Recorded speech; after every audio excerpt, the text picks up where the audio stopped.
Monsieur le Président, les femmes de Meyoké vous souhaitent la plus cordiale des bienvenues sur notre terre natale. Nous sommes heureuses de vous compter parmi nous. Nous soutenons votre démarche de vous porter candidat à la candidature pour le compte du Front uni de l'opposition pour la présidentielle 2016. Pour nous, cette démarche semble logique, pragmatique et stratégique. Votre présence parmi nous aujourd'hui témoigne de la considération que vous exprimez à l'égard de la population, qui reste le centre de toutes les préoccupations, la même qui donne cette caution. Après ce que nous venons de vivre dans notre pays, nous prions l'Éternel Dieu que 2016 ne soit pas 2009. Voilà pourquoi nous, femmes et filles de Moyokie, après l'élection du candidat de l'opposition en 2016, sollicitons un lycée ou collège car nos enfants apprennent à des kilomètres l'électricité, l'eau, le bitumen du tronçon Eboro-Moyokie, Moyokie-Anixo, pour mieux desservir les populations environnantes. Le village Assok et toute la population ici, Massé, vous souhaite la bienvenue parmi nous. Nous n'avons pas de discours à faire, mais nous vous recevons en tant que fils de ce pays. Donc, nous vous prions d'être notre interprète auprès de votre parti. Que un seul bateau ne doit pas avoir deux capitaines. Pour gravir cette colline, soyons un. Pour que la paix, la prospérité et le Gabon vivent dans la joie. Je vous prie de bien vouloir vous lever pour observer une minute de silence pour tous les combattants de la liberté décédés au cours de ce processus de libération de notre pays, dont le plus illustre d'entre eux est M. André Mba Oba, notre président élu, décédé le 12 avril 2015.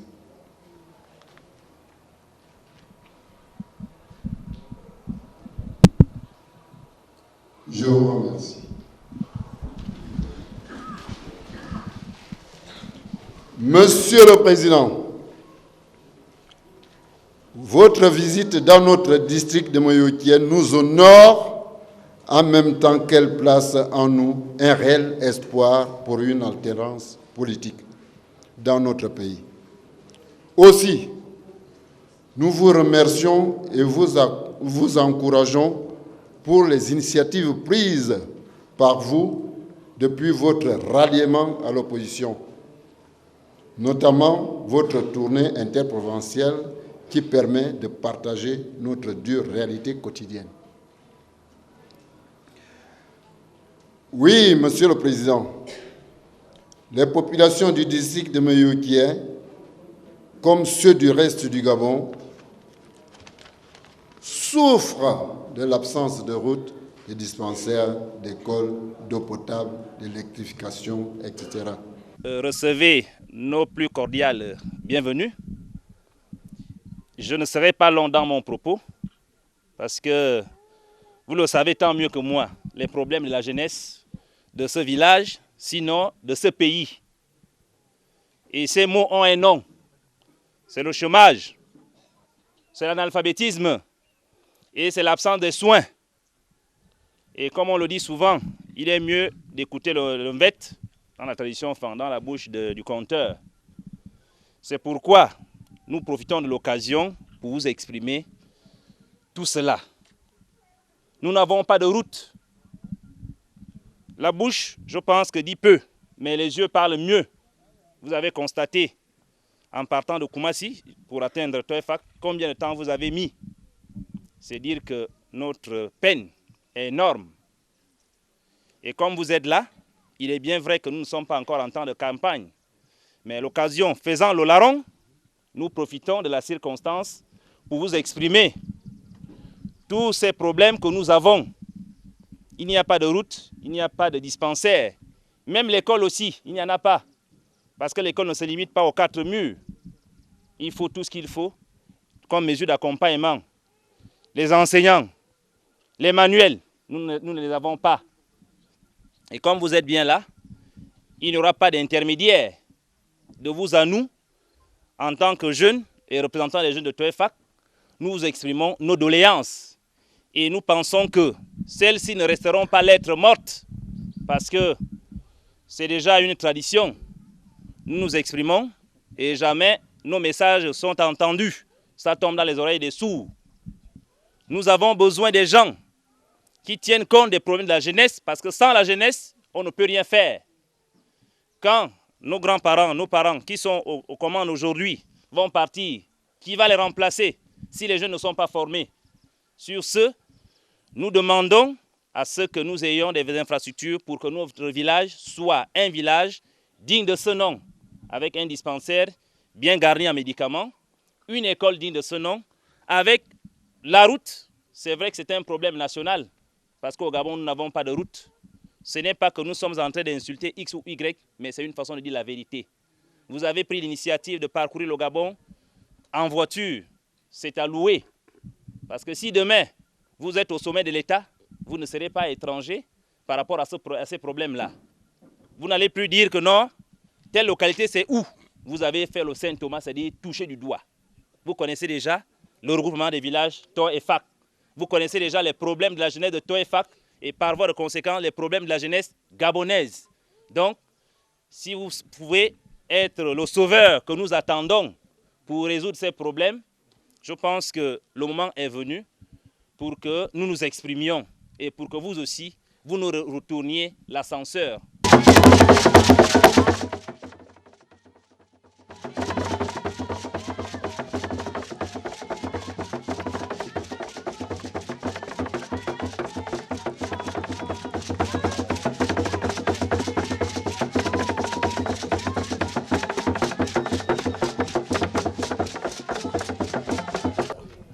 César Mbolani,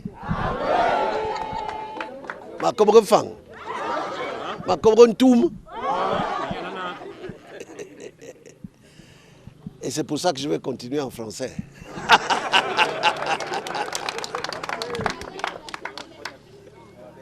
Je suis venu me présenter à vous. René vous a expliqué ce que nous voulons. Nous voulons changer ce pays ensemble avec vous. Et nous allons aller jusqu'au bout. On ne s'arrêtera pas. Quelles que soient les menaces, quelles que soient les tracasseries, nous arriverons jusqu'au bout. Et nous allons atteindre la terre promise. J'ai plaisir à être ici aujourd'hui dans ce village Essandone. Parce que j'ai une relation spéciale avec les Essandone.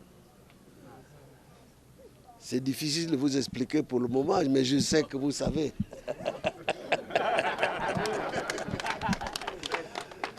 Et c'est la raison pour laquelle je suis heureux d'être parmi vous. Les femmes que je vois là particulièrement mobilisées, je vous remercie. Tout à l'heure, nous allons nous retrouver au stade, au lieu du meeting.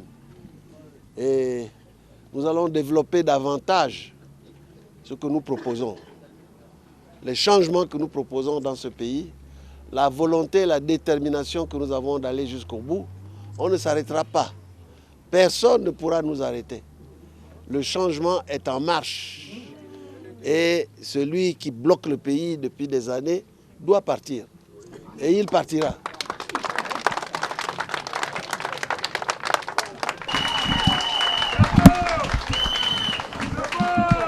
Mon Israël, Mbolani.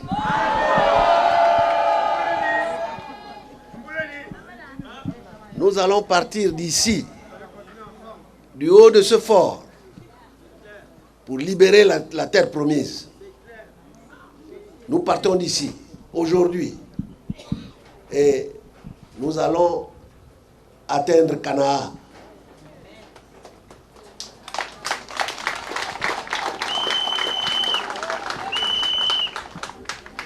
Ceux qui n'ont pas pu, Moïse n'est pas arrivé jusqu'à la terre promise, mais il a laissé ses successeurs, il a laissé Josué aller jusqu'au bout. Nous partons donc d'ici, de la terre d'Israël, bon Israël, pour accomplir le vœu que tous les Gabonais attendent. Et je vous prie de croire à ce que nous faisons, d'avoir foi à ce que nous faisons. Nous allons libérer le Gabon. Nous allons libérer le Gabon. N'est-ce pas? Oui! Nous allons libérer le Gabon, n'est-ce pas? Oui!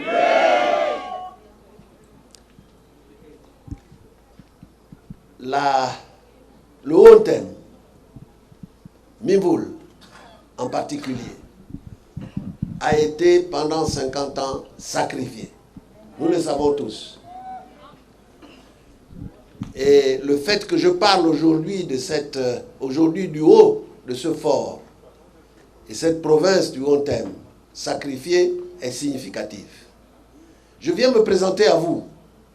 Je viens me présenter à vous avec tous ceux qui sont derrière moi et ceux qui n'ont pas pu venir, qui nous accompagnent dans cette longue marche qui nous amène d'ici vers la libération de tout notre pays.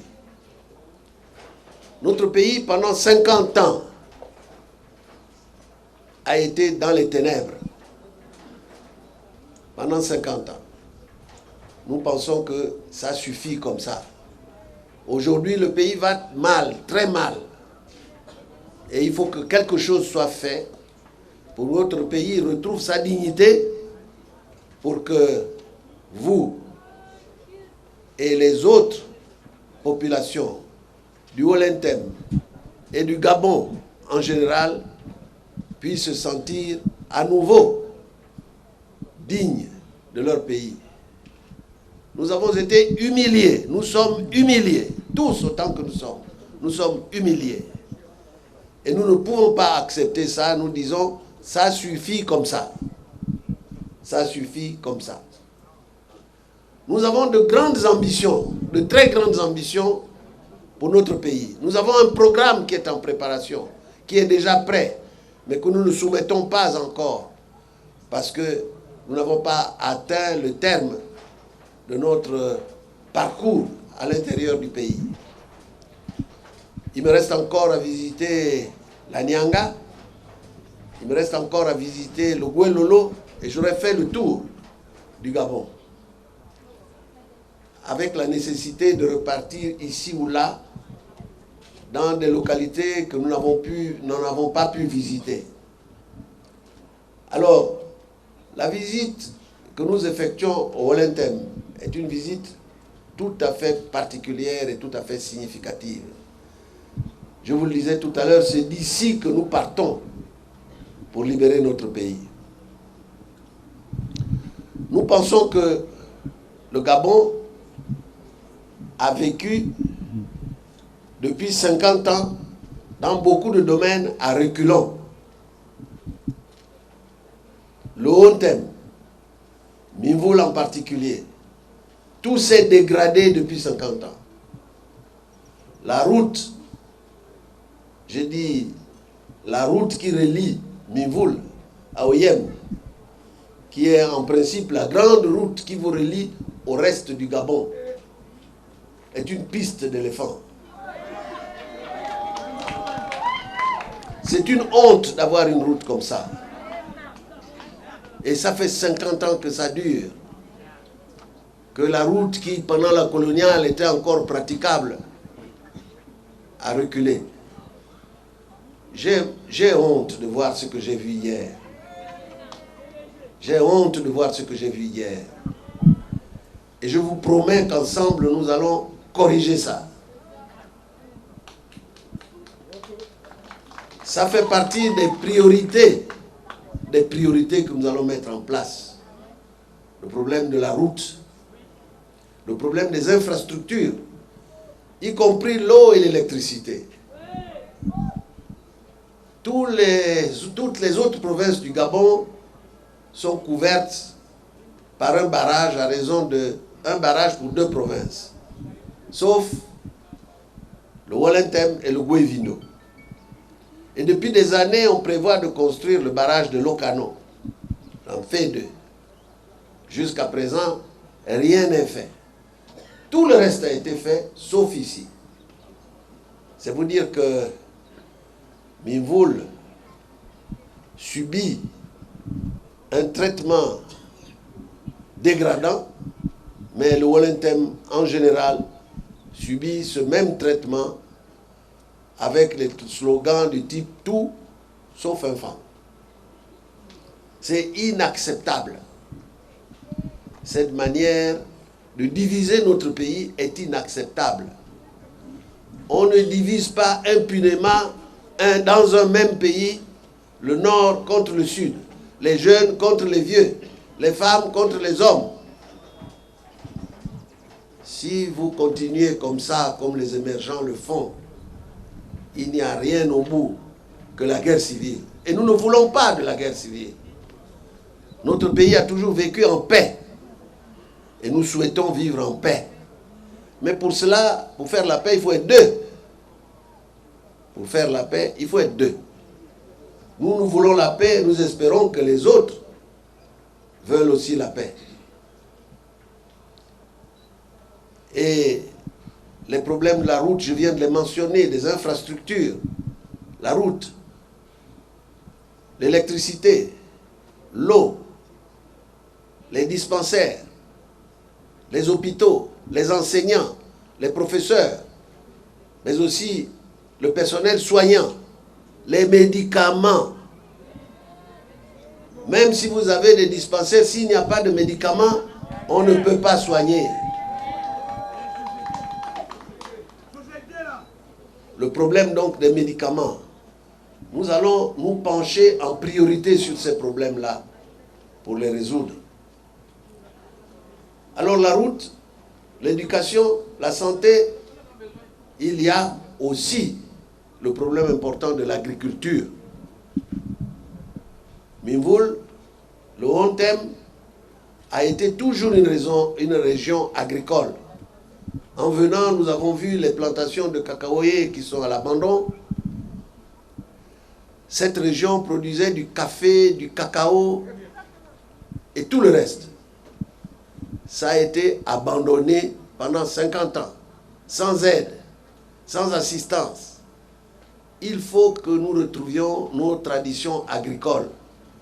Nous ne pouvons pas nourrir nos enfants et notre pays uniquement en important du riz de l'extérieur. Il y a des régions où on ne mange plus que le riz parce que les éléphants ont ravagé les plantations. Ce n'est pas acceptable. On ne peut pas privilégier les éléphants sur les hommes. Nous allons défendre les plantations, les productions agricoles contre les éléphants. Et ceux qui les protègent, quand ils viendront ici demander des votes, dites-leur d'arrêter aux éléphants de voter pour eux.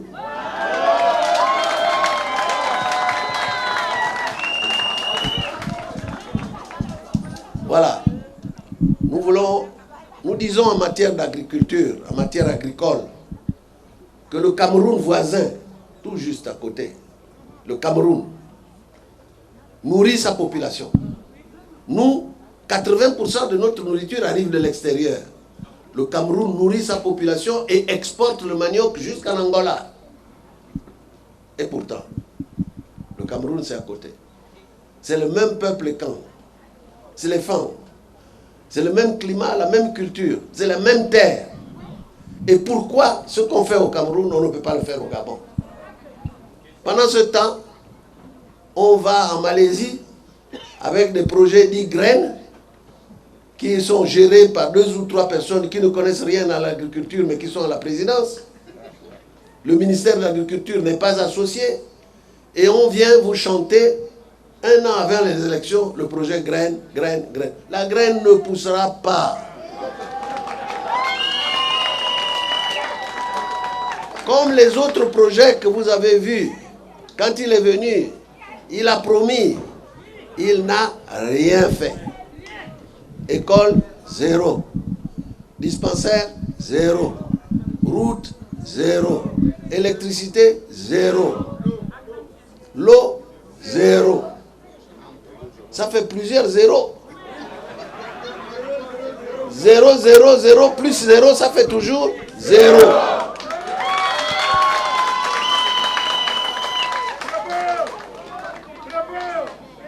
C'est bon? On continue? Le peuple? Le peuple là? La victoire à qui?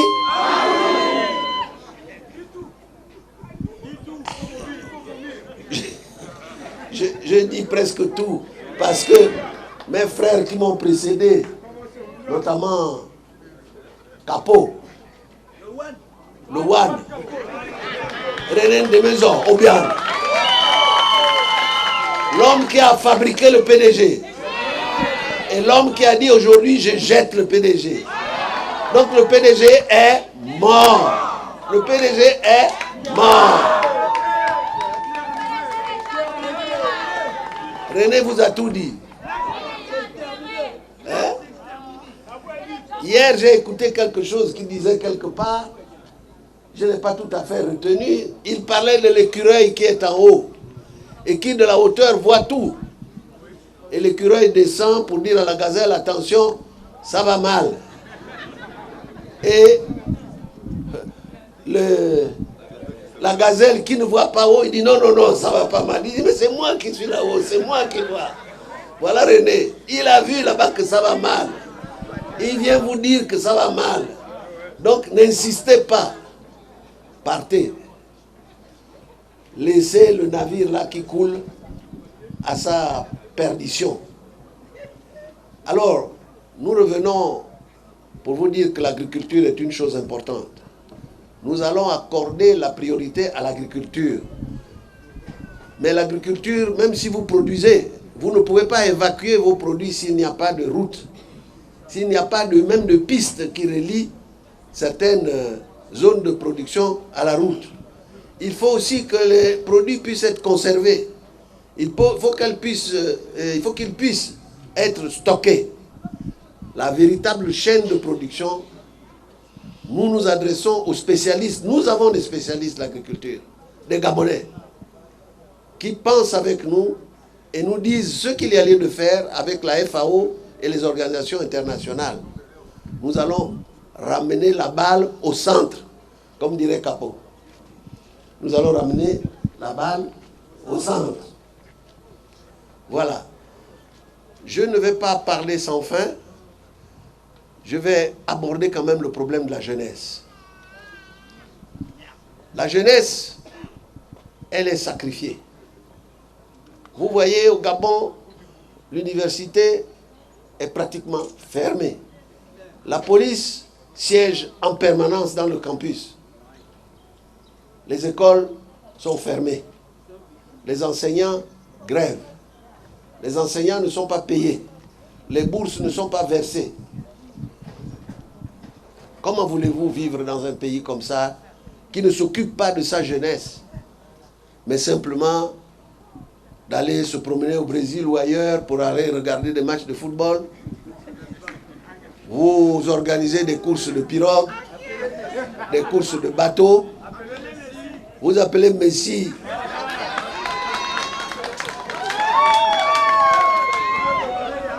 Et vous devenez pilote de Messi.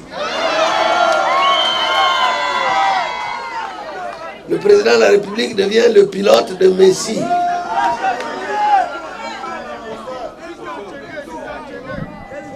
C'est grave, n'est-ce pas, de voir notre président comme ça. Et il s'habille, on ne sait pas où il a été chercher ce costume.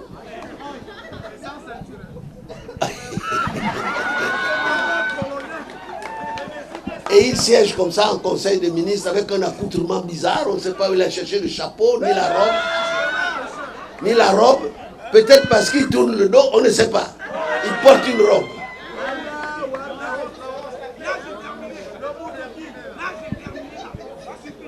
Vous voyez que les choses sont graves. Notre pays est humilié en permanence. On vient d'arrêter le directeur de cabinet. On l'a arrêté en France pour trafic, pour blanchissement d'argent, pour toute une série de raisons. Il a été arrêté. Il a été libéré, mais la justice est toujours là, à sa poursuite. Alors, le président dit qu'il lègue sa fortune à la jeunesse gabonaise, la fortune qu'il a héritée. Mais où est cette fortune? Elle est confisquée, c'est les biens mal acquis. Il ne l'aura jamais, ni personne d'autre. Alors il lègue quelque chose qu'il n'a même pas. Vous voyez? Donc, nous sommes dans une situation grave. Beaucoup de cadres de Mimvoul, parce que Mimvoul produit énormément de cadres. On les rencontre partout. Des professeurs, des ingénieurs, partout. Et ceux qui ont choisi de soutenir Amo sont restés pendant 4 ans sans salaire. Certains sont là. D'autres sont là. Pendant 4 ans sans salaire, uniquement parce que vous avez soutenu Amo. Est-ce que c'est un péché de soutenir quelqu'un? Est-ce que ce n'est pas garanti par la Constitution que nous avons la liberté de choisir? Alors, voilà, ils ont été punis. Les autres cadres, ils sont à Libreville, ils ne sont pas responsabilisés. On les met à les côtés parce que ce sont des femmes. Vous avez vu aujourd'hui le directeur des douanes, c'est quoi?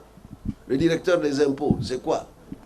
Tous les directeurs qui occupent les postes les plus juteux, il n'y a presque pas de femmes. Et ceux qui sont restés ne travaillent pas, ils sont assis. On ne leur donne pas de responsabilité. Comment pouvez-vous accepter une telle situation? Nous pensons qu'il faut que le Gabon cesse de marcher sur la tête et recommence à marcher avec ses 2 pieds. Et c'est ce que nous vous proposons. Nous vous le proposons solennellement. Je ne suis pas seul, je suis avec une équipe. Et cette équipe participera avec moi non seulement à la libération du Gabon, mais à la construction du nouveau Gabon. Un Gabon démocratique, à l'abri des crimes rituels, à l'abri du terrorisme, à l'abri de la menace, à l'abri des emprisonnements arbitraires. Il y a 2 dames du Wollentem ici qui ont fait la prison. Qu'est-ce qu'elles ont fait? On ne sait pas. 10 jours emprisonnées. Elles sont même là.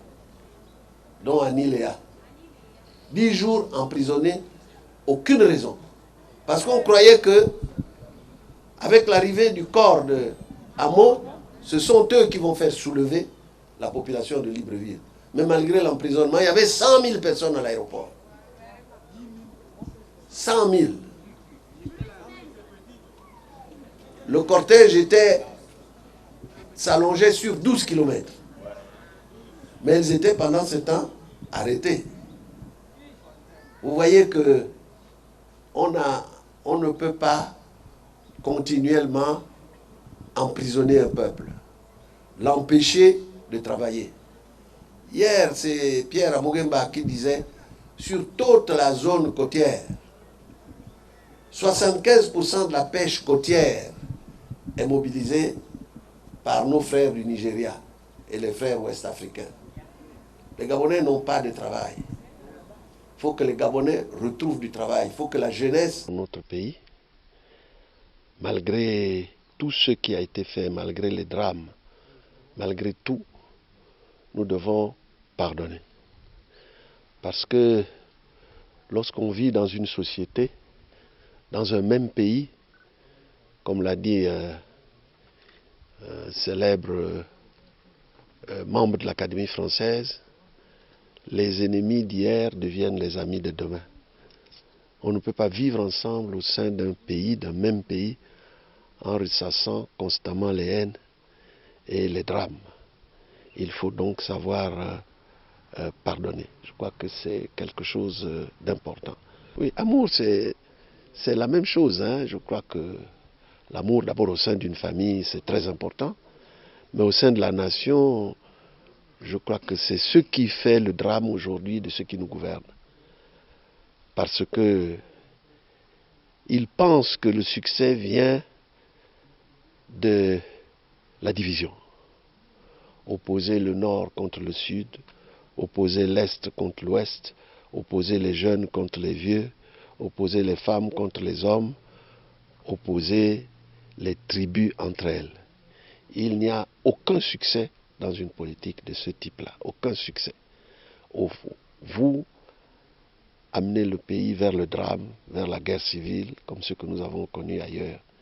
Donc il faut cultiver l'amour en permanence.